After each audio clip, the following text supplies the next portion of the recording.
खुशी के साथ खुशी खुशी पढ़ेंगे और करेंगे day 3 start of the Indian contract act 1872। हम यूनिट 1 नेचर ऑफ कॉन्ट्रैक्ट पढ़ रहे थे। अब हम पहले जितना हमने पढ़ा है उसको रिवाइज करेंगे और फिर करेंगे नेक्स्ट टॉपिक स्टार्ट। हमने पढ़ा था इंडियन कॉन्ट्रैक्ट एक्ट 1872 कब एनफोर्स हुआ था? फ्रॉम 1 सितंबर 1872। कहाँ एप्लीकेबल है ये? To the whole of India. फिर हमने पढ़ा था व्हाट इज कॉन्ट्रैक्ट। कॉन्ट्रैक्ट क्या है? An agreement enforceable by law. An agreement enforceable by law. इसमें हमारे पास दो एसेंशियल एलिमेंट्स हैं। First is an agreement and the second is it's enforceability by law. Agreement क्या है? Agreement is offer plus acceptance. इसमें एक एग्जांपल से समझते हैं। एक पर्सन है ए ने ऑफर दिया बी को कि वो बी को अपनी बुक सेल करेगा फॉर ₹500। अब बी ने जब उस ऑफर को एक्सेप्ट किया कि वो उस बुक्स को 500 रुपीज में खरीद लेगा, तो क्या मिली उस ऑफर को? एक्सेप्टेंस। अब क्या बना ये? एग्रीमेंट। जब ऑफर को एक्सेप्टेंस मिलती है तब क्या बनता है? वो एग्रीमेंट। और एनफोर्सिबिलिटी बाय लॉ का मीन्स क्या है? Giving rise to legal obligation की मीन्स लीगल ऑब्लिगेशन प्रेजेंट होनी चाहिए, तभी क्या बनता है? कॉन्ट्रैक्ट। अगर लीगल ऑब्लिगेशन नहीं होगी तो वो कॉन्ट्रैक्ट नहीं बनेगा। नेक्स्ट हमने पढ़े थे essentials of a valid contract. कुछ एसेंशियल्स हमारे पास गिवन है सेक्शन 10 में और कुछ एसेंशियल्स गिवन नहीं है। सबसे पहले हम बात करेंगे उनकी जो गिवन नहीं है। First is two parties. At least two parties का होना जरूरी है फॉर मेकिंग अ कॉन्ट्रैक्ट। चाहे दोनों पार्टीज नेचुरल पर्सन हो, चाहे one party must be natural person और the other having a legal existence. इसमें हमने केस लॉ की भी बात करी थी, state of Gujarat versus Ramanlal S and company. Second है parties must intend to create legal obligation. इसमें क्या पढ़ा था हमने कि लीगल रिलेशनशिप होनी चाहिए। सोशल और domestic types of agreement are not enforceable by court of law. इसमें भी हमने केस लॉ की बात करी थी, क्या था वो? Balfour versus Balfour. Third is other formalities to be complied with in certain cases. इसमें क्या था कि जो कॉन्ट्रैक्ट है वो रिटन भी हो सकता है और स्पोकन भी। इसमें एक एक्सेप्शन की बात करी थी, क्या था? Contract of insurance. अगर contract of insurance written contract नहीं है तो वो वैलिड कॉन्ट्रैक्ट नहीं माना जाएगा। Fourth is certainty of meaning. इसमें क्या था कि जो एग्रीमेंट है वो सर्टेन होना चाहिए एंड नॉट वेग और इनडेफिनाइट। मीन्स इसमें हमें क्लियरली डिफाइन करना है कि हमें क्या चाहिए, हम किस चीज़ के लिए कॉन्ट्रैक्ट में एंटर हो रहे हैं। Fifth is possibility of performance of an agreement, कि उस एग्रीमेंट को परफॉर्म करने के लिए आप कैपेबल होने चाहिए, उस एग्रीमेंट को परफॉर्म करना कैपेबल होना चाहिए और उस इम्पॉसिबल नहीं होना चाहिए। नेक्स्ट हमने पढ़ा थे essential elements of a valid contract given by section 10 of the Indian contract act 1872। First है ऑफर एंड एक्सेप्टेंस और एन एग्रीमेंट। एग्रीमेंट होना जरूरी है। Second is free consent. इसमें क्या था कि जो कंसेंट है बोथ द पार्टीज का वो फ्री होना चाहिए and they should agree upon the same thing in the same sense. और जो कंसेंट है वो हमें किसी भी coercion, undue influence, fraud, misrepresentation और या फिर मिस्टेक की वजह से नहीं मिला होना चाहिए। थर्ड था capacity of the parties. Capacity क्या है? Legal ability of a person to enter into the contract. इसमें हमने 3 कंपोनेंट्स पढ़े थे। फर्स्ट क्या था? As of majority. सेकंड क्या था कि पर्सन साउंड माइंड का होना चाहिए और थर्ड क्या था? Not otherwise disqualified by any law. Fourth हमने बात करी थी कंसिडरेशन। कंसिडरेशन को हमने क्या रेफर किया था? क्विड प्रो क्यो। इसका मतलब क्या है? समथिंग इन रिटर्न, कि हमें कुछ रिटर्न में मिलेगा। फिफ्थ क्या है? लॉफुल कंसिडरेशन एंड ऑब्जेक्टिव, कि जो कंसिडरेशन है वो लॉफुल होना चाहिए, इलीगल नहीं होना चाहिए। And the last is not expressly declared to be void, कि जिस एग्रीमेंट में हम एंटर हो रहे हैं वो लॉ की तरफ से ना तो इलीगल हो या फिर ना ही वॉइड हो। इसके बाद हमने बात करी थी टाइप्स ऑफ कॉन्ट्रैक्ट की। हमारे पास कॉन्ट्रैक्ट 3 बेसिस पर है। फर्स्ट इज वैलिडिटी और enforceability, second is on the basis of formation and third is on the basis of performance. सबसे पहले हम वैलिडिटी के बेसिस पर बात करते हैं। फर्स्ट क्या है? वैलिड कॉन्ट्रैक्ट, कि अगर ए ने बी को ऑफर दिया अब कि वो अपनी बाइक सेल करेगा फॉर ₹10,000 और बी ने एग्री किया। अब ये क्या है? ये एग्रीमेंट इन्फोर्सेबल बाय लॉ है, तो ये क्या बन गया? Valid contract. सेकंड है वॉइड कॉन्ट्रैक्ट। वॉइड कॉन्ट्रैक्ट को हम इनवैलिड कॉन्ट्रैक्ट भी बोलते हैं। इसमें क्या होता है कि at the first time contract valid होता है but due to some incidents जो हमारा वैलिड कॉन्ट्रैक्ट है वो वॉइड बन जाता है किसी भी इंसिडेंट की वजह से। Third is voidable contract. Voidable contract क्या है? Able to be void at the option of the aggrieved party, कि अगर कोई भी एक पार्टी किसी भी कोअर्जन, अनड्यू इन्फ्लुएंस, फ्रॉड या फिर मिसरिप्रेजेंटेशन की वजह से कॉन्ट्रैक्ट में एंटर होती है फॉर द फर्स्ट टाइम, तो वो बाद में उसको एज अ वॉइडेबल कॉन्ट्रैक्ट भी ट्रीट कर सकती है। Fourth is illegal agreement. Illegal agreement क्या है? Void ab initio, which means it is the void from the beginning, ये स्टार्टिंग से ही वॉइड है क्योंकि वो इलीगल है। And the last is unenforceable contract. Unenforceable contract क्या है? कि due to some technical defect या फिर ड्यू टू एनी लिमिटेशंस कि अब वो कॉन्ट्रैक्ट अनइनफोर्सेबल हो गया। सेकंड हमने पढ़े थे contracts on the basis of formation. First क्या था? Express contract. इसमें क्या था कि जो कॉन्ट्रैक्ट है वो on the basis of works और इन राइटिंग भी हो सकता है। सेकंड क्या है? Implied contract. इसमें टर्म्स और कंडीशंस नॉट नोन होती है, इसमें हमने कुली वाला एग्जांपल पढ़ा था। सेकंड है टैसिट कॉन्ट्रैक्ट। इसमें क्या है कि टर्म्स एंड कंडीशंस नोन होती है, इसमें हमने कौन सा एग्जांपल पढ़ा था? Auction sale by strike of hammer वाला। और थर्ड क्या है? Quasi contract. सॉरी, फोर्थ क्या है? Quasi contract. ये क्या है? ये कॉन्ट्रैक्ट क्रिएटेड बाय लॉ है। इसमें क्या पढ़ा था हमने? फाइंडर ऑफ लॉस्ट गुड्स, कि अगर किसी को भी कोई लॉस्ट गुड्स मिलती है तो वो उसकी ऑब्लिगेशन है कि वो अब उसको उसके ओरिजिनल ओनर तक पहुंचाए। Fifth is E contracts. E contracts क्या है? कि अगर हम किसी भी इलेक्ट्रॉनिक्स मीन से या जैसे कि ईमेल्स वगैरह से हम किसी भी कॉन्ट्रैक्ट में एंटर होते हैं तो उसको क्या बोलते हैं? E commerce contract. लास्ट हमने पढ़े थे contracts on the basis of performance. First is executed contract.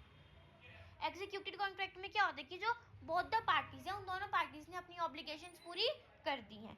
Second है एग्जीक्यूटरी कॉन्ट्रैक्ट। इसमें क्या है कि किसी एक पार्टी के बिहाफ पे या शायद दोनों पार्टी के बिहाफ पे ही ऑब्लिगेशन पेंडिंग है। इसमें हमारे पास दो टाइप्स ऑफ कॉन्ट्रैक्ट है, यूनिलैटरल कॉन्ट्रैक्ट और बायलैटरल कॉन्ट्रैक्ट। यूनिलैटरल कॉन्ट्रैक्ट में किसी एक पर्सन ने अपनी ऑब्लिगेशन कंप्लीट कर दी और किसी एक पर्सन के बिहाफ पर पेंडिंग है। और बायलैटरल कॉन्ट्रैक्ट में क्या था कि on the both sides the obligation is outstanding. अब हम आज के टॉपिक पर आते हैं। आज का हमारा टॉपिक है प्रपोजल और ऑफर। अब हम सबसे पहले बात करेंगे एसेंशियल्स ऑफ अ प्रपोजल और ऑफर। एसेंशियल एलिमेंट्स क्या हैं, इसको हम एक एग्जांपल से समझते हैं। एक पर्सन है ए ने बी को ऑफर दिया। ए ने बी को ऑफर दिया सबसे पहले, तो ए यहाँ पे क्या हो गया? ऑफरर। ए क्या है? ऑफरर। अब जो बी है जिसको ऑफर मिला वो क्या हो गया? ऑफरी। क्या हो गया? B offeree. ए ने क्या दिया? ऑफर, तो ए क्या है? ऑफरर। बी को ऑफर मिला तो बी क्या है? ऑफरी। अब जब बी ने उस ऑफर को एक्सेप्ट कर लिया, बी ने क्या किया? उस ऑफर को एक्सेप्ट, तो बी क्या बन गया? एक्सेप्टर। क्या बन गया? एक्सेप्टर। तो ए क्या है? ऑफरर और बी क्या है? जब तक उसने ऑफर एक्सेप्ट नहीं किया था तब तक वो क्या है? ऑफरी, और जब उसने एक्सेप्ट कर लिया तो वो क्या है? एक्सेप्टर। और अगर यहाँ पर ऑफर के जगह ए ने प्रॉमिस किया तो वो ए क्या है? प्रॉमिसर। और जब बी ने प्रॉमिस एक्सेप्ट कर लिया तो बी क्या बन गया? Promisee. Now second essential element is for a valid offer the party making it must express his willingness to do और नॉट टू डू समथिंग। इसमें क्या है कि जो पार्टी वैलिड ऑफर दे रही है वो क्या एक्सप्रेस करेगी कि आपको ये काम करना है या फिर ये काम नहीं करना है। Third is the willingness must be expressed with a view to obtain the assent of the other party to whom the offer is made. कि जो पर्सन ऑफर दे रहा है वो इस विलिंगनेस से ऑफर देगा कि उसको अभी सामने वाले पर्सन का एसेंट चाहिए, कि जिसको ऑफर दिया है वो अभी उससे एसेंट मिलेगा। Fourth is an offer can be positive as well as negative. जो ऑफर है वो पॉजिटिव भी हो सकता है और नेगेटिव भी। इसको हम एग्जांपल से समझते हैं। ए ने ऑफर किया बी को to sell his car for ₹3 lakhs in act of doing. ठीक है, तो ये क्या हो गया? इस केस पे ए ने बी को ऑफर दिया कुछ करने के लिए। किसके लिए? कि कुछ करने के लिए, कि मतलब बी उसके बदले में 3 लाख रुपीस देगा, तो it is an positive act, means positive offer. Now second is when A asks B after his car meets with an accident with B's scooter not to go to court and he will pay the repair charges to B for the damage to the B scooter. It is an act of not doing or absence. इसको हम समझते हैं कि जब ए की car और B के scooter की आपस में एक्सीडेंट हो गया। अब ए ने ऑफर दिया बी को कि वो उसके स्कूटर के मेंटेनेंस चार्जेस के रिपेयर चार्जेस पे करेगा, पर उसके बदले में बी कोर्ट में ये केस ना लेकर जाए। तो ये कौन सा केस है कि ना लेकर जाने का, कि यहाँ पर वो उसको नॉट डूइंग। अब हम बात करेंगे क्लासिफिकेशन ऑफ ऑफर्स की। First one is general offer. General offer क्या है कि ये पब्लिक एट लार्ज को दिया जाता है, कोई भी इस ऑफर को एक्सेप्ट कर सकता है, और जिस भी पर्सन ने उन कंडीशंस को परफॉर्म किया जो ऑफर में गिवन है, तो ये कंसिडर होगा कि उस पर्सन ने ऑफर को एक्सेप्ट कर लिया। हमारे पास इससे रिलेटेड एक केस लो है, Carlill versus Carbolic Smoke Ball Company 1893।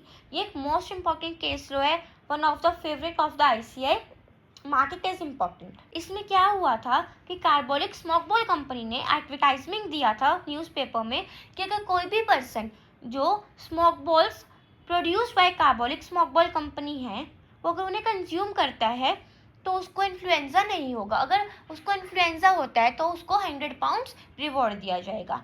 तो मिसेस कार्लिन एक लेडी थी, उन्होंने स्मोक बॉल्स को कंज्यूम किया as per the directions given by the company, लेकिन फिर भी उनको इन्फ्लुएंजा हो गया।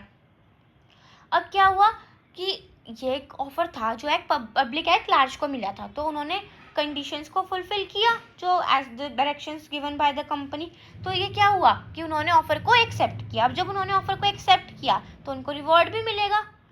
तो यहाँ पर ये हेल्ड हुआ था कि she could recover the amount as by using the smoke balls she had accepted the offer. अब हमारे पास सेकंड है स्पेशल और स्पेसिफिक ऑफर। ये क्या है कि यहाँ पर हम किसी भी स्पेसिफिक और असर्टेन पर्सन को ऑफर देते हैं। Specific offer can be accepted by that specified person to whom the offer is made. जिस स्पेसिफिक पर्सन को ऑफर मिला है वो स्पेसिफिक पर्सन उस ऑफर को एक्सेप्ट कर सकता है। थर्ड है हमारे पास क्रॉस ऑफर। इसको हम एक एग्जांपल से समझते हैं। हमारे पास है SRK ने काजोल को एक लेटर ऑफ ऑफर भेजा टू सेल हिज हाउस मन्नत, एवरीवन नोज, फॉर ₹10 करोड़। अब काजोल को इस बारे में पता ही नहीं था। काजोल ने क्या किया कि letter of offer to purchase, Shahrukh Khan ने क्या किया था, ऑफर टू सेल काजोल को भेजा था, पर काजोल को इस बारे में पता ही नहीं था। काजोल ने ऑफर टू परचेज लेटर भेजा शाहरुख खान को। अब यहाँ पे क्या हुआ, ये आपस में ही क्रॉस ऑफर्स हो गए। अब ये क्रॉस ऑफर हो गया, ये हमारा एक बाइंडिंग कॉन्ट्रैक्ट नहीं बन सकता, यहाँ पर सिर्फ एक म्यूचुअल एक्सेप्टेंस हो सकती है। पर जब शाहरुख ने लेटर ऑफ एक्सेप्टेंस भेजा काजोल को, तब वो एक वैलिड एग्रीमेंट बनेगा। जब हम बिना किसी जाने, मतलब कि जब हम इग्नोरेंस में सेम ऑफर आपस में भेज देते हैं तो उसको क्या बोलते हैं, cross offers. Now fourth is counter offer. Counter offer क्या है हमारे पास कि ए ने ऑफर किया बी को कि वो अपना प्लॉट सेल करेगा for ₹10 lakh to the B. अब बी ने लेकिन आगे से सामने से ही काउंटर ऑफर दे दिया कि बी उसको ₹1 लाख में परचेज करेगा।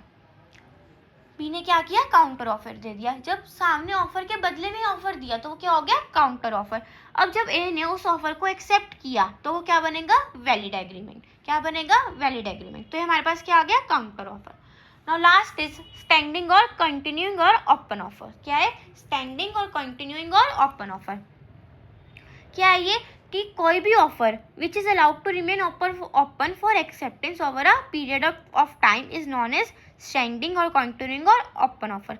इसमें क्या है हमारे पास कि कोई भी ऑफर जो एक स्पेसिफिक पीरियड ऑफ टाइम के लिए ओपन है उसको क्या बोलेंगे, स्टैंडिंग और कंटिन्यूइंग और ओपन ऑफर। अब हम बात करेंगे essentials of a valid offer की। फर्स्ट है हमारे पास it must be capable of creating legal relation. अगर ऑफर लीगल रिलेशनशिप नहीं क्रिएट कर रहा है तो वो एक वैलिड ऑफर नहीं होगा in the eyes of law. अगर कोई सोशल इन्विटेशन है, अगर वो चाहे एक्सेप्ट भी हो जाए पर वो लीगल रिलेशन नहीं क्रिएट कर रहा है ना, तो ये वैलिड ऑफर नहीं है।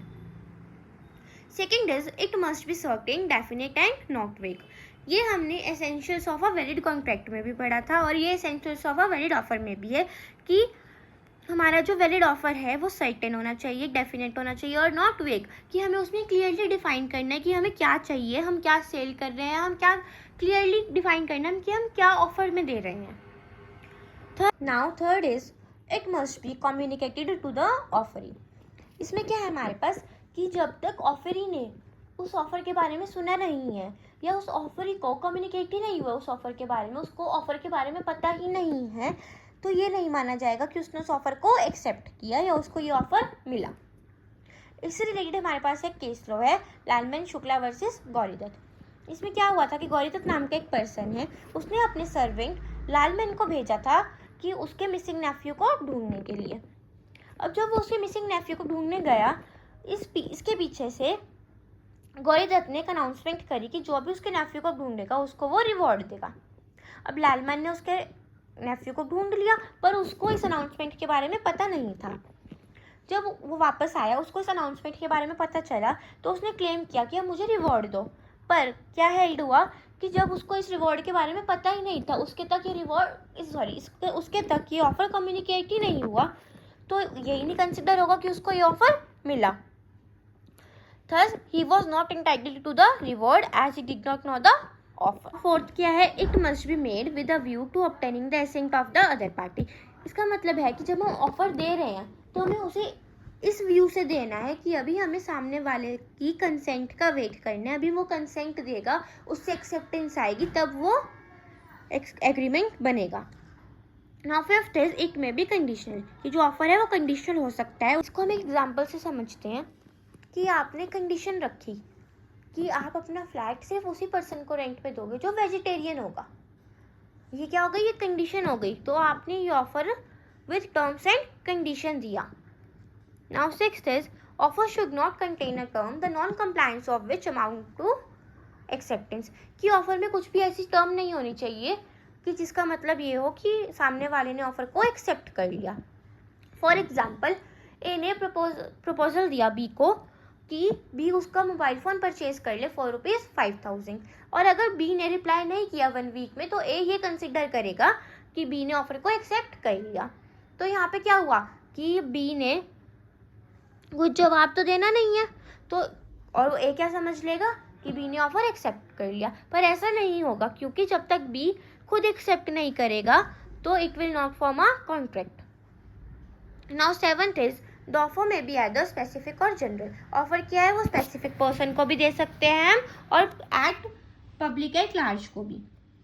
नेक्स्ट इज द ऑफर में बी एक्सप्रेस और इम्प्लाइड। जो ऑफर है वो एदर बाय वर्ड्स और बाय कंडक्ट भी हो सकता है। Now last is offer is different from a mayor statement of intention, an invitation to offer, a mere communication of information, casual equity, a prospectus and a advertisement. है इसमें a statement of intention and announcement, की offer intention की statement से और announcement की statement से कैसे different है। इसको एक एग्जांपल से समझते हैं कि फादर ने लिखा अपने बेटे को कि उसकी विश है कि वो अपनी प्रॉपर्टी की सारी प्रॉपर्टी का पूरा ऑनर अपने बेटे को बना दे। अब ये क्या है, एक सिर्फ इंटेंशन ही तो है, उसकी स्टेटमेंट ऑफ इंटेंशन ही तो है, ये एक ऑफर नहीं है, क्योंकि ये फादर की विश है, तो ये क्या है, सिर्फ और सिर्फ एक स्टेटमेंट ऑफ इंटेंशन है।